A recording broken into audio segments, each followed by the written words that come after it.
get started now. So welcome everyone to today's discussion, where we will be learning more about how climate change affects food systems.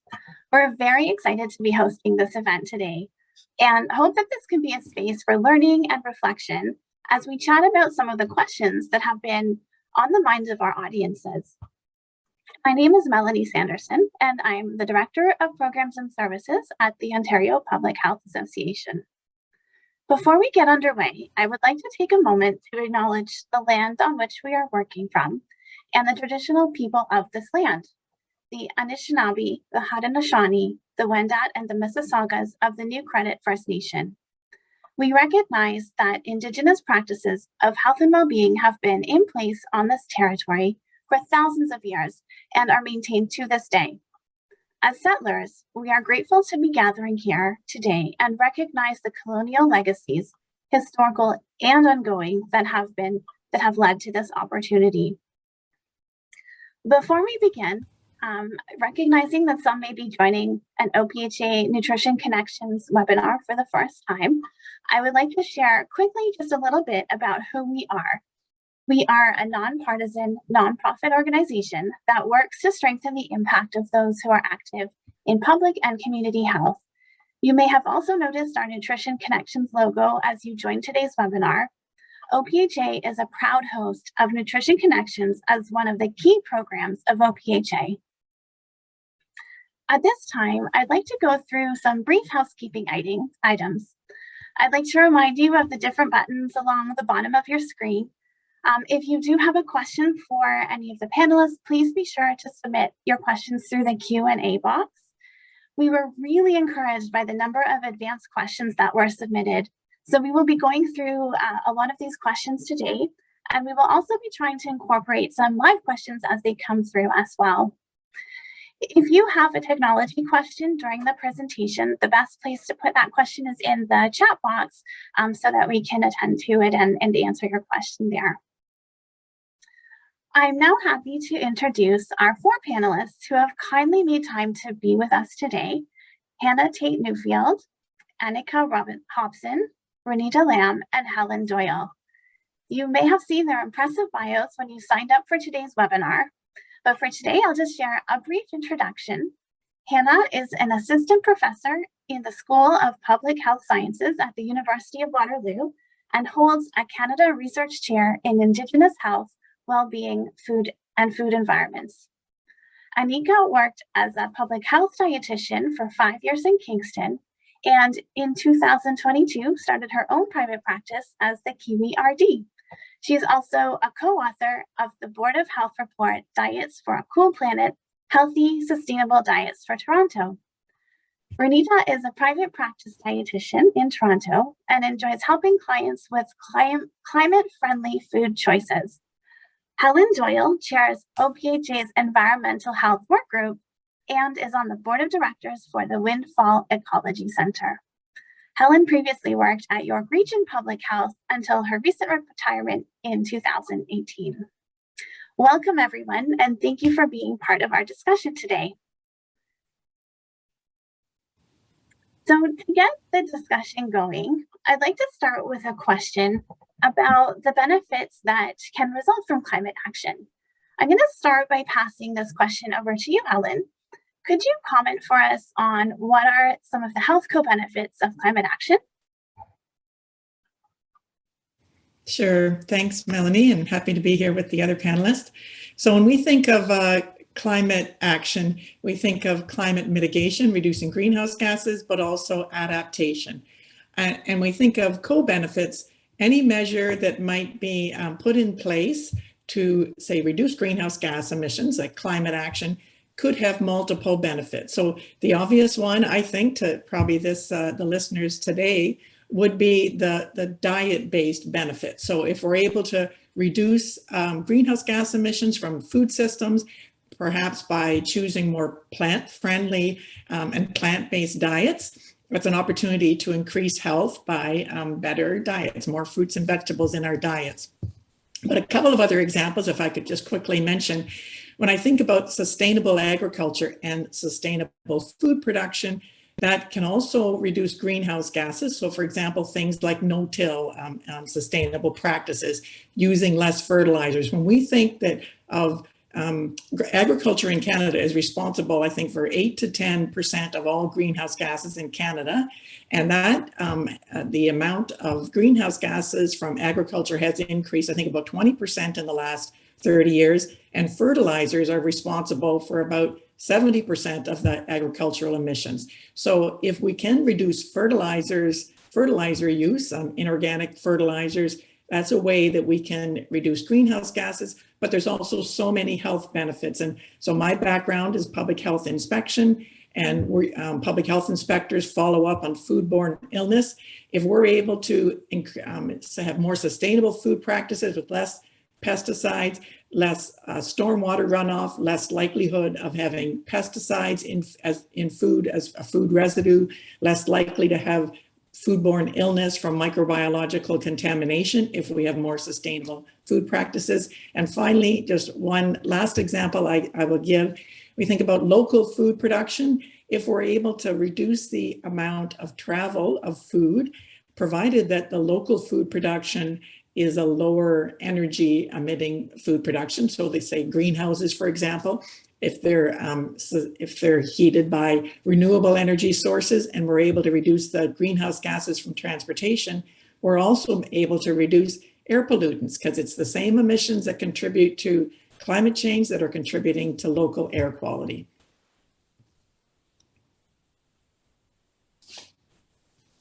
Thanks, Helen.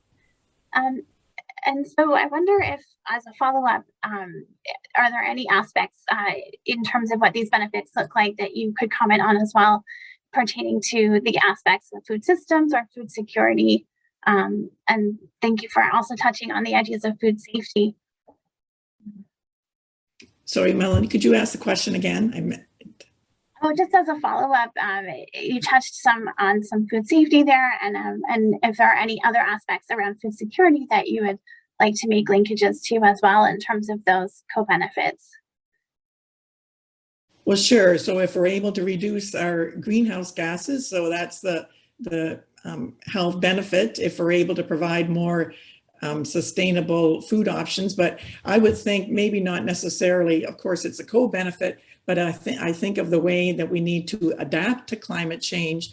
It is by looking at the sustainability of our food systems now and ensuring that we identify the root causes. I think this might be something that some of our other speakers might want to touch on as well.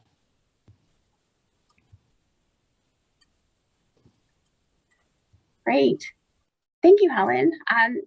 Moving into a very specific aspect of health now, I would like to pass the next question over to Hannah. This is a question that we received where we're wondering, how might climate change impact the nutrient densities and the availability of specific nutrients? Okay, thank you, Melanie, and great to be part of the panel today. And I think that's a great follow-up question from what Helen was talking about in terms of this food footprint that we've been talking about, and greenhouse gases. So we know that there's increasing carbon dioxide levels that are contributing to climate change, as Helen mentioned. And unfortunately, they're also being associated with altering the nutrient content and density of some agriculture and seafood products as well. So this is new. This is a newer research area, but we're seeing that if staple crops are grown in controlled environments under these conditions, it's found that zinc, iron, and protein, specifically, their concentrations have been reduced when grown in conditions with elevated CO2. And we're also seeing that phytate contents are also reduced, which could also offset some of the zinc and iron losses.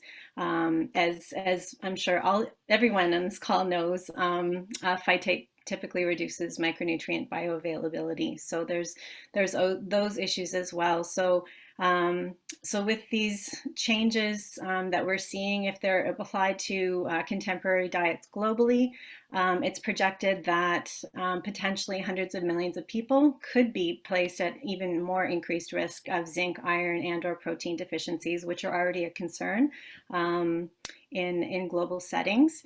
At the same time, we're also seeing that increased CO2 concentrations are changing the nutritional value of important forage crops for pollinator species, such as bees, for example. So we're seeing that a reduction in animal pollination under these circumstances would further decrease yields of pollinator-dependent food crops, of which there are so many. So pollinator declines over the long term could therefore reduce dietary intakes of fruits, vegetables, nuts, and seeds, and their associate nutrients such as vitamins A, E, and vitamin B6 as well, leading to those deficiencies. So in the long term, not a great outlook, but I think we'll get into some of the positives and some of the mitigation strategies, as Helen mentioned. Great. Thank you, Hannah. For our next question, I'd like to pass it over to Anika and Renita. Our next question is on a topic that garnered a lot of interest during a previous webinar with Nutrition Connections. Could you talk to us a little bit more about the climate impact of field-grown local food? Yes. Yeah. So at Drawdown Dietetics, we don't recommend local food as a climate change mitigation strategy.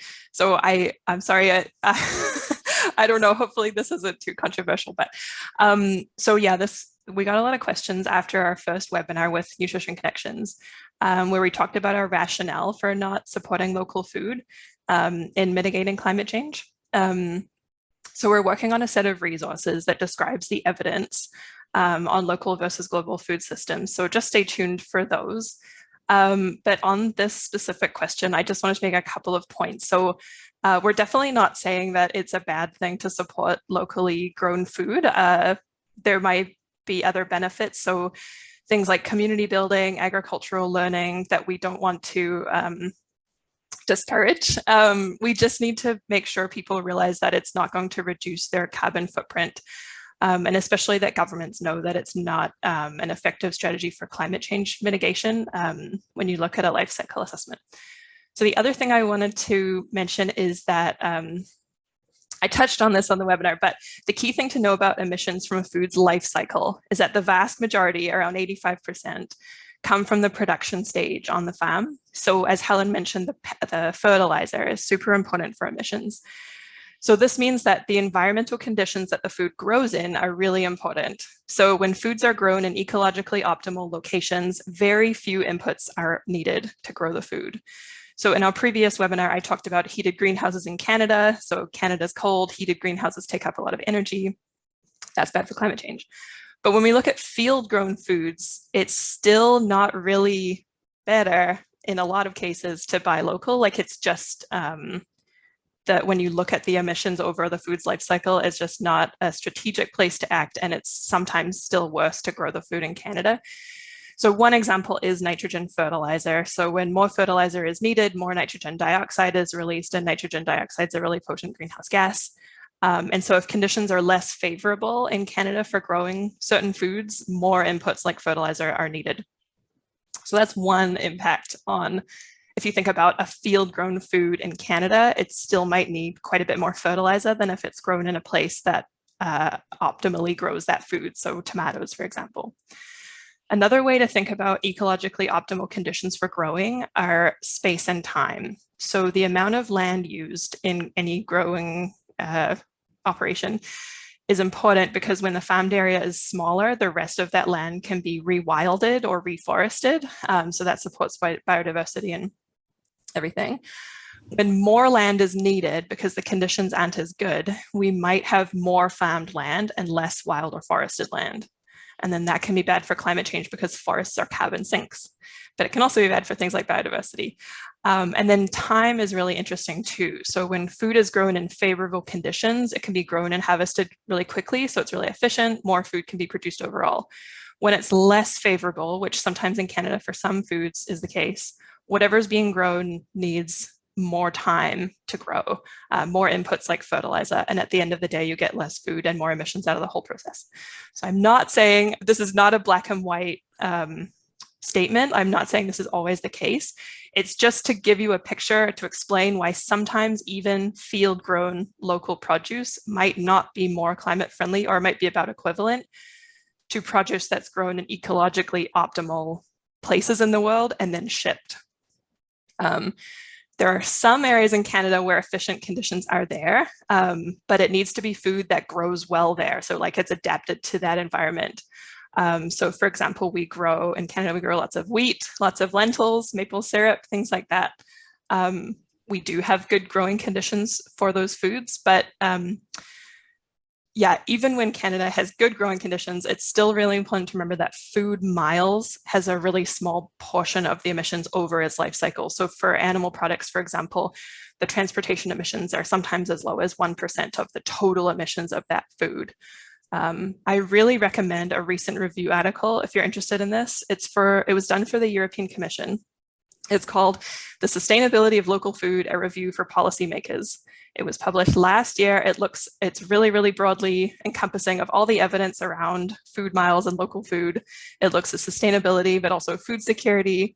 So it answers a lot of the questions that we got after the last webinar, and it's free and open to read, so it's not behind a paywall or anything. So that's my I'll just add one more thing there too, is that a lot of times when we've been talking about this in the past, or even as we're kind of starting up our organization, we've noticed that a lot of times people get really honed in on this local versus, imported foods conversation topic, when really the bigger picture overall is just like plant-based foods, right? So we're trying to really steer the conversation away, if you can buy local, great. If you want to buy local, if you want to buy, imported foods, that's fine too. But the main message is that we're just eating more plant-based foods in general, right? And that's going to have a much bigger impact than specifically looking for locally grown produce or driving to the nearest farmers market, which might be, in a very, very far neighborhood from you, to support local foods, whereas you can just walk down to the grocery store and pick up something available. So we just kind of managed to make sure that we're just making sure that the first and foremost thing we're doing when it comes to nutrition is focusing on just plant-based foods in total. Thank you for that. A question that sort of popped up in our live question and answer segment here as a follow-up is just any comments about the benefits and risks of use of biosolids to replace synthetic fertilizer use and impact on climate change. I don't know. I don't have any comments about that.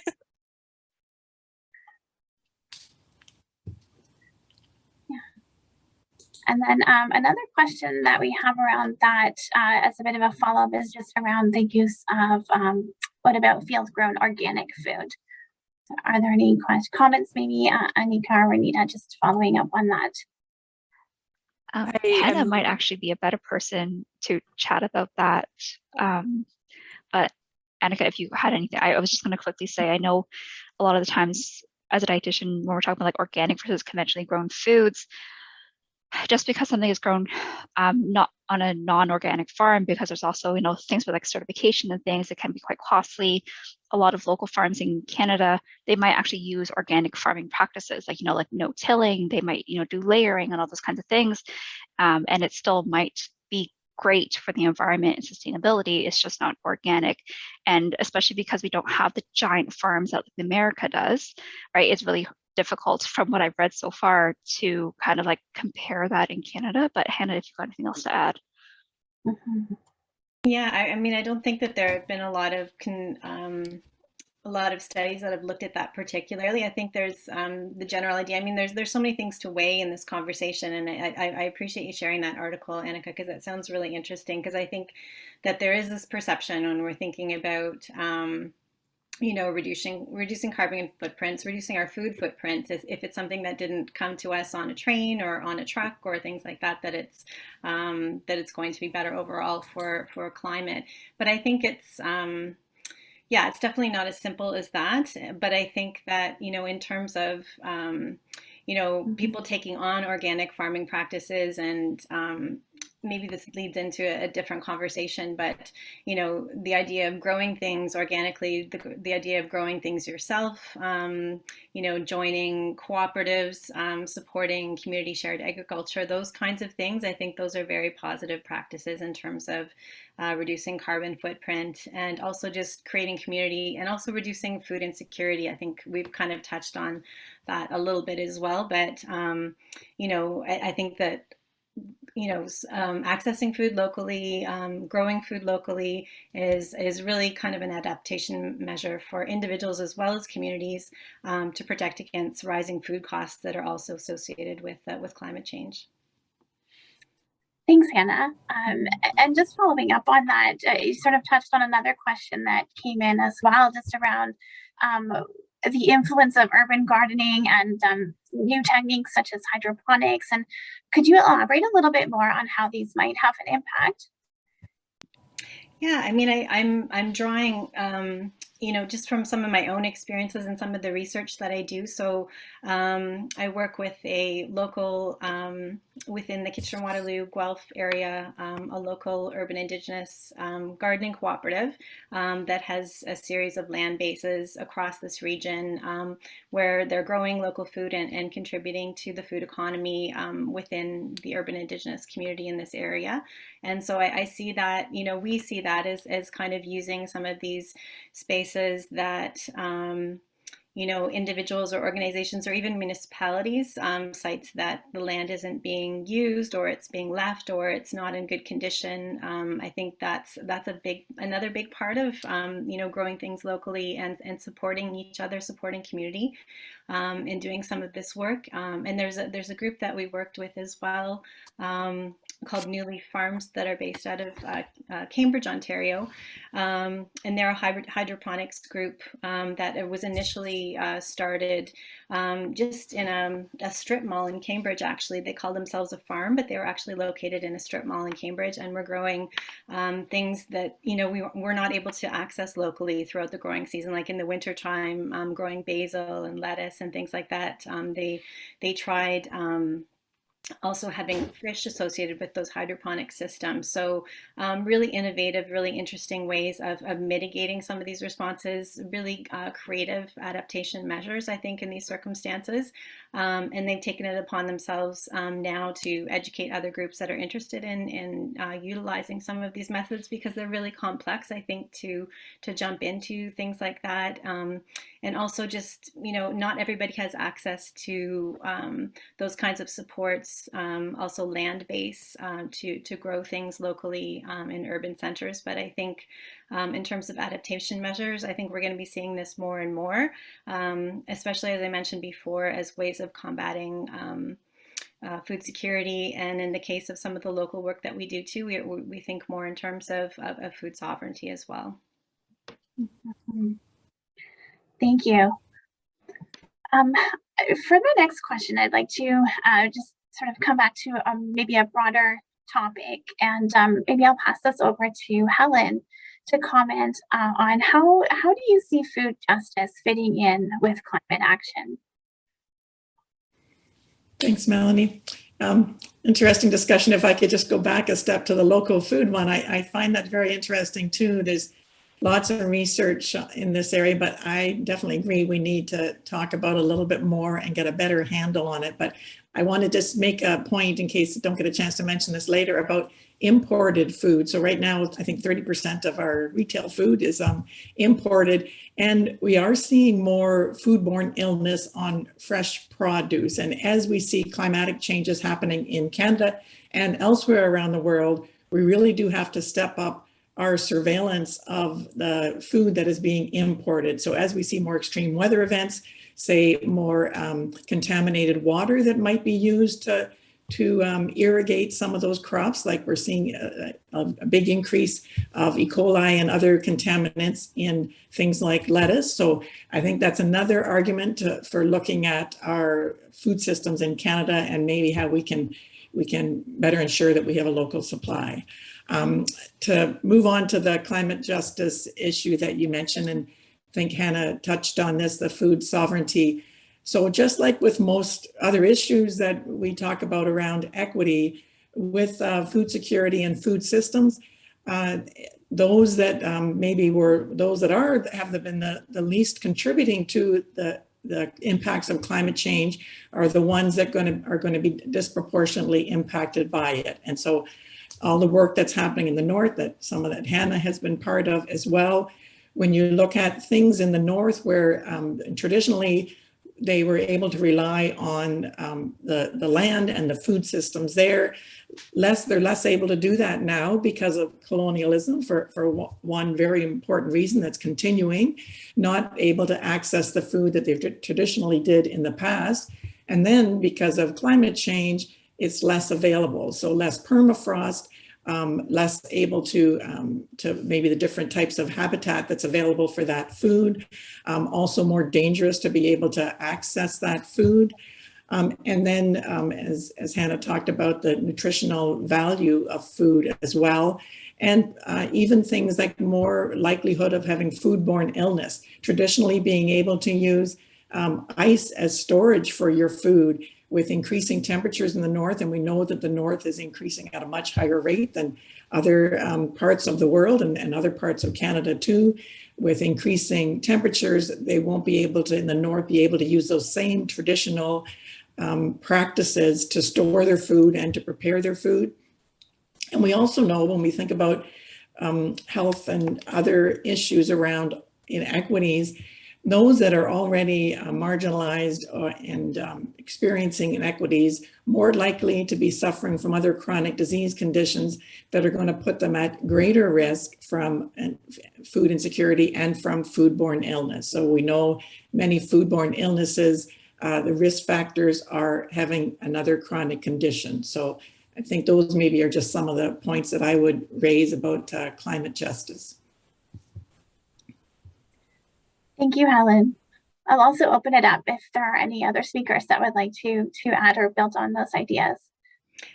Could I just add just something quickly? I agree with everything that you said, Helen, too. I think that, when you think about food justice, you think about activism too. And I think a really important piece around increasing awareness around climate action is bringing awareness through advocacy, and I think it's great. Some of the people that are involved in this area in terms of food justice are getting that point across. But I also think that there needs to be greater ecological awareness as well. That's associated with that, and you've touched on. I think we've all touched on that today.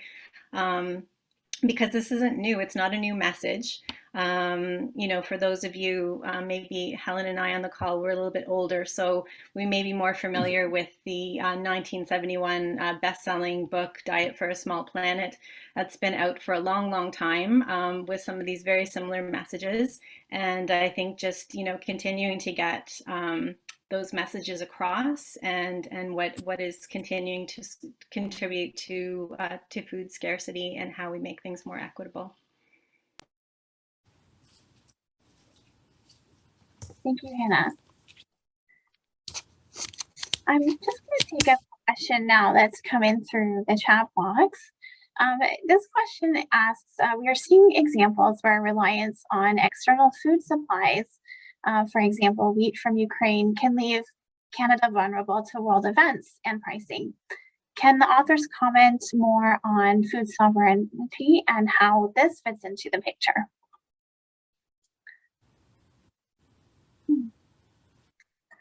Are there any volunteers to maybe weigh in on that question?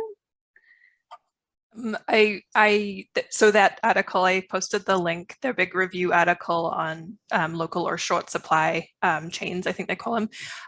It does talk about like that exact point about like if local food systems aren't more environmentally friendly, then could they possibly be more like help with resilience? But they also say the evidence doesn't necessarily show that, or it's not very consistent. So if you think about a local supply chain, so let's say we had an entire food supply, like 100% of our food was sourced in Ontario, and then we had devastating droughts or wildfires, we wouldn't have any food. So like having the entire world supply food for everybody means that there's always food somewhere. I totally understand that, like the intuition of like having resilience locally, like I do get that, that appeal, like the appeal of that, but it actually is more vulnerable when you have only one set of producers compared to a global one. And I know there's like a much bigger discussion about globalization and capitalism and lots of different things. But yeah, like the resilience piece, I think is, it is in that review article that it's not necessarily more resilient. And for sure, like COVID and the Ukraine war, like they are really scary because when you have a globalized system, things like war and pandemics affect that supply. But I think that overall, we're still better off with the global system, although I realize that's controversial. Thanks, Annika. And it sounds like they can learn more as well from yes. The article that you shared in the chat box. Yes, I put it in there. Great, thank you.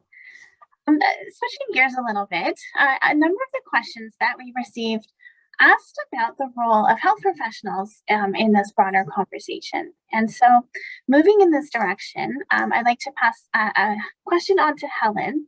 I'd like to invite you to share with us, based on your experience in public health, what do you think is the role of the health professional in helping to minimize the impact of climate change on food systems?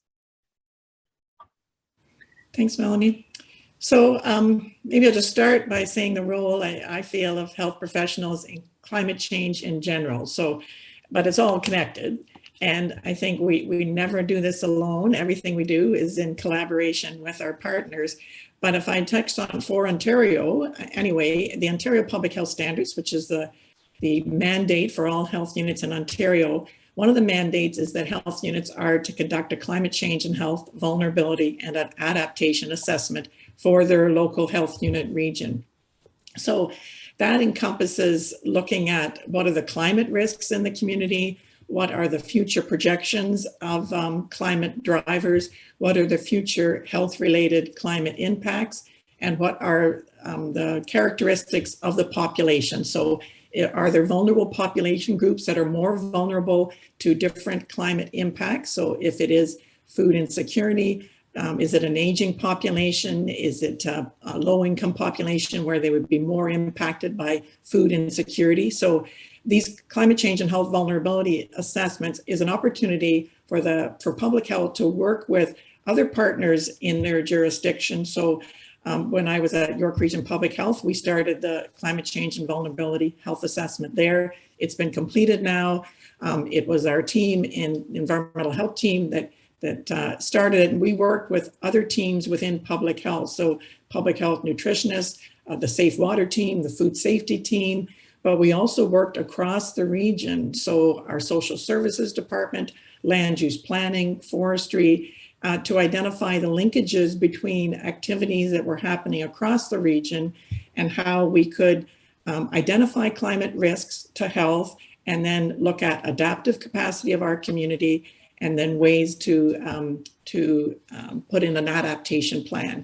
And there are jurisdictions across Canada that are doing that already. I think in British Columbia, I think in Surrey, BC, they've done some work with an agricultural plan. So they're looking at what the impacts might be because of flooding in urban areas.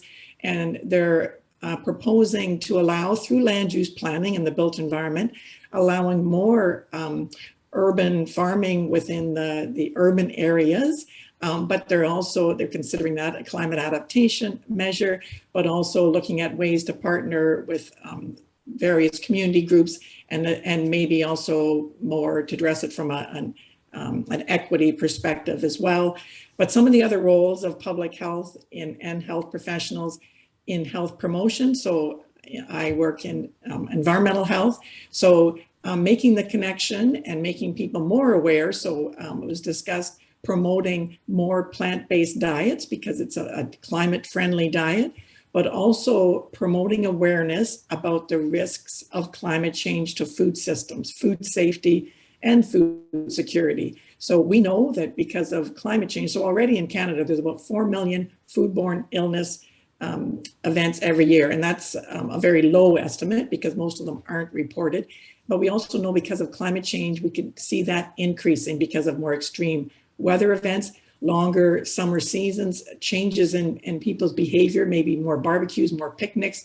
So we do tend to see more foodborne illness in the summer. So our role in public health and with other health professionals is to make what the risks of climate change are to their food safety and to their food systems, and also more surveillance. So if I maybe can give an example of a foodborne investigation. If we're following up on a foodborne investigation, we don't just talk to the one person that experienced that foodborne illness. We try and identify the root cause, whether it's one source or whether it's multiple sources. So I would say that's another way we'll need to do more of this with climate change, because we need to look at what the climate risks are, whether it's because of more drought, more precipitation, more heat events, more power outages we could have from extreme weather events. And that's going to impact food safety, also food security, if we have to be throwing out more food and there's more food waste because we have more power outages. So yeah, many roles for public health and health professionals, but certainly we rely on partners to do that work. Great. Thank you, Helen.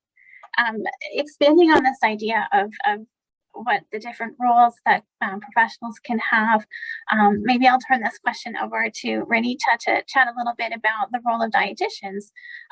Renita, perhaps you could weigh in a little bit on what do you believe is a dietitian's role in helping to minimize the impact of climate change on sustainable food systems? Yeah, absolutely. And Annika, jump in whenever you want to. So I think that dietitians are pretty key in this conversation, actually, because like this is like our wheelhouse. You know, we talk about food literally all the time. It is what we study, and so we're really well equipped to do that. We actually did a survey of just to get some market research data on some like perceptions of dietitians in Canada and how they kind of saw themselves fit into this role too. And it was really interesting because a lot of people were interested in, you know, having this conversation with the clients and within their institutions, but they felt that there were some barriers in like, you know, time constraints and or the clients or the patients, the hospitals wouldn't necessarily, it wouldn't be their priority, even though it might be the dietitian's priority. So what we're actually working on is, you know, having like practice points for dietitians to be able to utilize in different institutions, different settings, but at the same time, kind of like how there's just really changing subtle messaging around like Canada's food guide and things like that. With Canada's food guide, for example, like a long time ago, used to be called fruits and vegetables as the food group category, right? I remember the rainbow used to be fruits and vegetables, and then it was like a really subtle switch to vegetables and fruits, right? Because we actually want to overemphasize the vegetables before the fruits. So subtle changes like that could, like, you know, you're not really you're still pushing forward the climate friendly eating practice and still kind of giving what the patients what they need to be hearing, but subtle changes in how we kind of frame the conversations. So for example, even if you were, you know, a dietitian in a, you know, in a cardiac ward, right, and somebody is recovering from a stroke or a heart attack or something like that, and you're talking about a Mediterranean diet, right? Well, the great thing about a Mediterranean diet is it also is like very plant-based, right? And so when you're talking about protein choices, maybe then instead of focusing on like lean proteins first, as one of your first suggestions, maybe you actually slip in legumes there, right? So maybe just say legumes before you talk about lean proteins, you know, like chicken and fish. So subtle things like that, like are easy ways that we can kind of incorporate in practice in a more like a clinical setting outside of like a public health perspective, because we really want to make sure that dietitians, regardless of their setting, do feel like empowered to be able to incorporate climate-friendly eating practice and, like, you know, advocate for that kind of behavior change. Oh, you're muted, Annika. Sorry. I will just add that we also know just from kind of our initial work in climate change, climate-friendly diets and healthy eating, the research is slowly emerging that not all healthy diets are climate-friendly and not all climate-friendly diets are healthy. So this is really where I see dietitians as being key parts of the discussion. because some healthy diets can be very high in food waste, or they can be, still high in like meat from ruminant animals like cows or beef or lamb.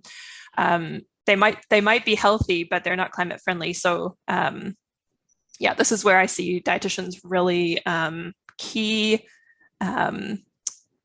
people.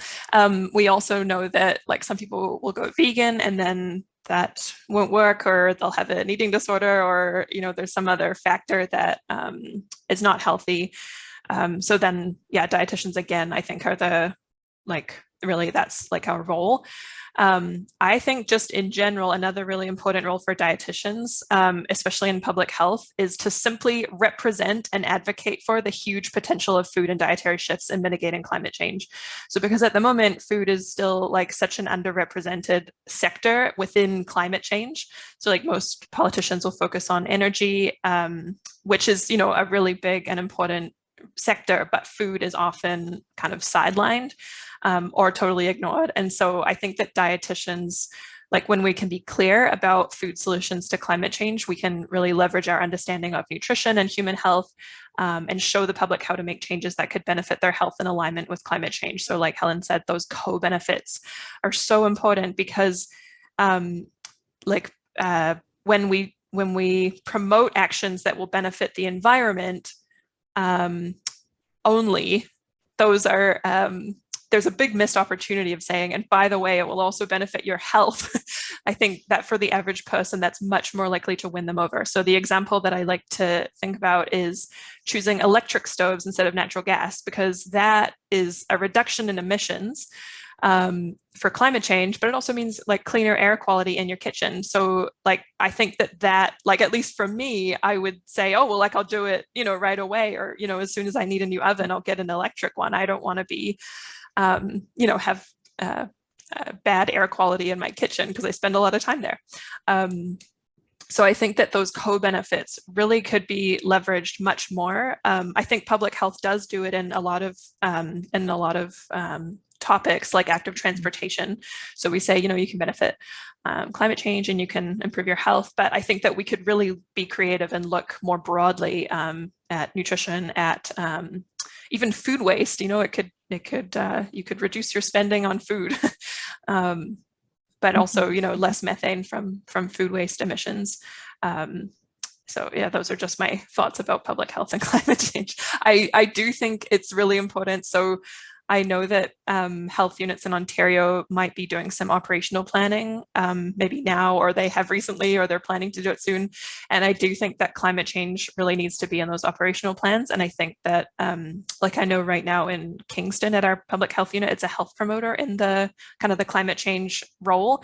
But I think it's really important that at least dietitians are consulted on that stuff, because we can make sure that food isn't left out of those plans. We can make sure that that the message is not simply eat less meat and dairy, because there might be other factors to consider, or there might be a more strategic approach depending on your community. So I hope food is in those climate change pieces of the operational plans, and I hope that dietitians are allowed or can advocate to be involved in that conversation. Thank you for sharing these ideas on the different roles that you see for public health professionals and dietitians in this work. And it really brings to mind this idea of how we can all play an important role, and especially in that collaboration piece. And so as a follow-up, I'd really like to ask if the panel has any advice on how we can approach working across different sectors to address climate-related food safety and food security issues. So maybe I'll start by passing this to Helen, and then invite other members of the panel to add comments as well. Thanks, Melanie. Yeah, definitely. And Annika just mentioned a couple there talking about Kingston. If I could use an example, so when I was working at York Region Public Health, different divisions have different issues that arise, and it's great if there's a certain issue that everybody can come together because they have a certain mandate or they're trying to achieve a certain goal.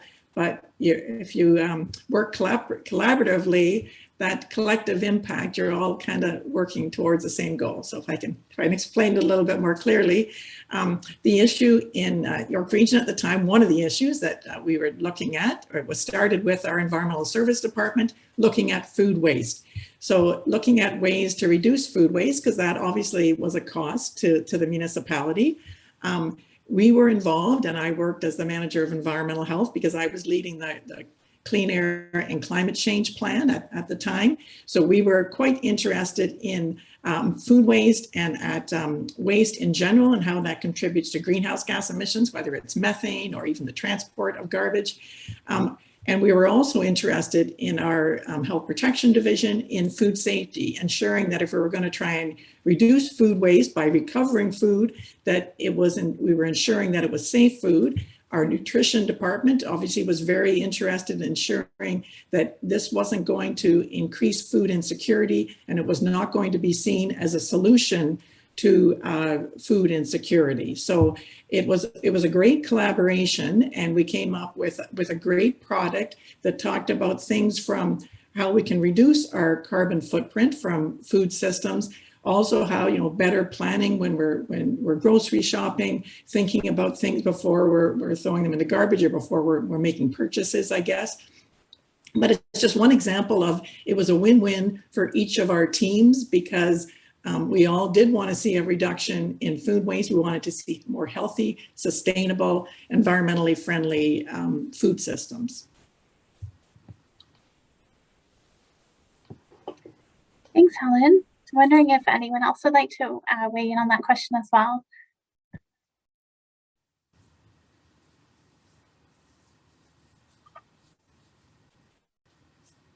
So then next, maybe I'll turn it over to you, Hannah. Annika sort of touched on this a few minutes ago around this idea of advocacy, and I'd like to build on that for a moment if we can. I'm wondering if you might be able to share some thoughts around how we can collectively advocate for climate-friendly practices and focus on the ecological determinants of health going forward.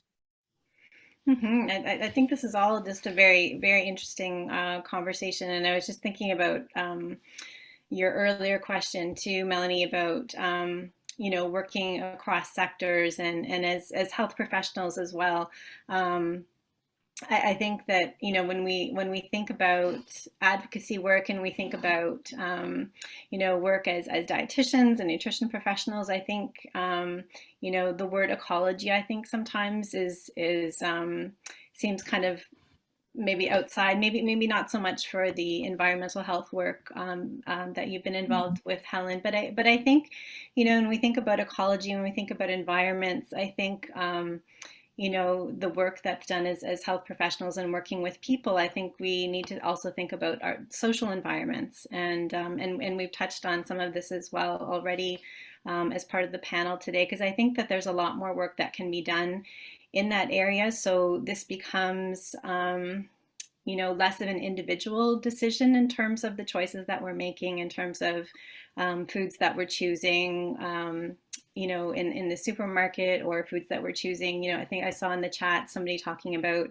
plant-based foods like veggie burgers, like thinking that because you're getting a veggie burger from Harvey's that's a more sustainable option. And personally, I can't stand the expression plant-based foods. I've been a vegetarian for over 30 years, and when I think of plant-based foods, I think of a plant like a factory often, because I think that's where a lot of those foods are coming from. So I think, bringing together some of those social connections around, food literacy and, learning how to prepare these foods that are more sustainable, learning about where our food comes from, learning how to plant food and harvest foods in a sustainable way. I think that's those are some areas that we can work with more collectively moving forward in mitigating some of this, some of what's going on, which feels, I think, beyond our control. Thank you, Hannah. Yeah, absolutely. And just building on some of those ideas, maybe I'll turn it over to Annika for a follow-up question to just weigh in on what you see as specific actions that public health registered dietitians can take to strengthen their advocacy efforts. So I think I've already covered some stuff that I wanted to, like the operational planning, I think is really important. And then that new role of the climate change in public health units, if we can have kind of some advocacy there for a dietitian to be consulted or involved. I know, like for Kingston, there was a municipal climate change plan that came out, and the dietitian at our health unit was able to review it for the food pieces, which is helpful. So if that can be put in place, that's really nice, because we get just like a nutrition perspective on what they're planning to do. And then I did, what else did I want to say? Oh yeah, even just starting with like I think I mentioned this on our previous webinar, just a climate change policy at individual health units. So it might be helpful to get a sense of what you can realistically ask other institutions to do. So say you really want to set up composting at various other institutions like schools, or I think this is already fairly widespread in Ontario, but I have lived in municipalities where there was no municipal composting system. So just say this is the case. Like that would be an impactful way for a municipality to address climate change if that's not already in place. I've also heard about dietitians doing education around the difference between best before and expiry dates, like so that people know like when things are safe to eat and when they really need to be thrown out, but to kind of hopefully mitigate some or prevent some food waste. I really think that public health campaigns about food solutions to climate change are warranted at this point. Like we have enough evidence, we have systematic reviews, we know what is going to make an impact. Mm-hmm. But because as we've talked about on this panel, like there's so many different factors in food and nutrition and so many different subpopulations that we do probably need like a lot more discussion on specific ways forward for individual practice settings like public health.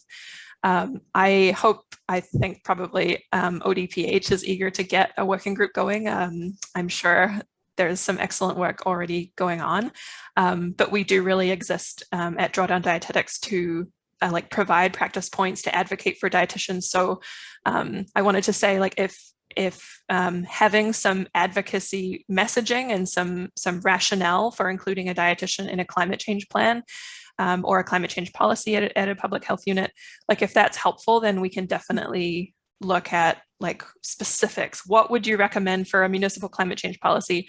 Like from the perspective of a dietitian, what would you recommend in terms of a public health campaign or health promotion messages? So if that's something that would help kind of get this going, then yeah, we could definitely even get some public health dietitians together and talk about like the pros and cons of different messages. So we want to make sure, like, for example, if beef or lamb is of cultural significance to a holiday, then that is preserved.